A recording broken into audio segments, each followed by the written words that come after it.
I'm Joanne from New Zealand, and today I'm going to show you how I made my candy cane. This one's not quite finished, it still needs to have its bow and bell added as decorations for embellishment, so I'm going to show you how I get my candy cane to this stage. First thing you're going to need is you're going to need your pattern. Now in this pattern you'll find I have actually created a bow to go on it that you can make out of matching felt if you so chose. Not sure whether I want to do that on this candy cane or just use a ribbon or rickrack. I'll decide later when I've finished the red and white one that I'm going to show you. So first thing to do is you trace around your pattern onto freezer paper, iron that freezer paper pattern onto the felt that you want and cut the felt out. Now you're going to need to cut out 2 candy canes. So for this one here I cut out a green and a brown candy cane. For this one I cut out a red one and a white one, and what you want to do is then choose which one is going to be cut and cut into little segments to make those stripes. When you've done that, use a little bit of fusible interfacing, or fusible webbing it really is, so when you iron this on both sides it adheres. So I've taken tiny wee pieces and I've just positioned them under each of these and ironed it down just to hold it, because these are so incredibly fiddly. So once you've done that, iron those on.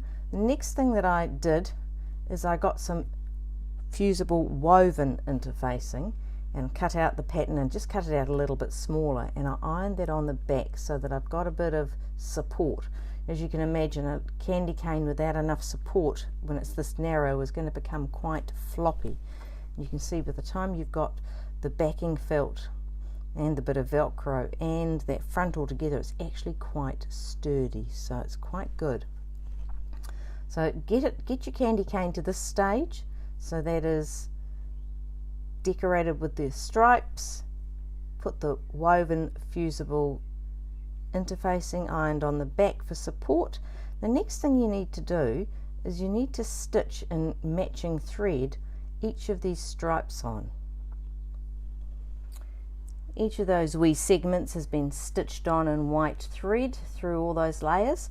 Next thing is to get your backing piece of felt and stitch on a very narrow piece of Velcro. Now you make sure when you stitch that on you use matching thread to keep it looking tidy.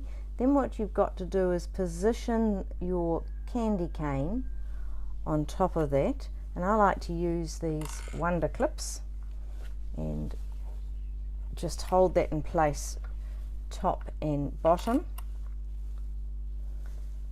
And I'll check at my light source that I've got that Velcro piece in the right place, and then using a red thread I'm going to stitch all the way around.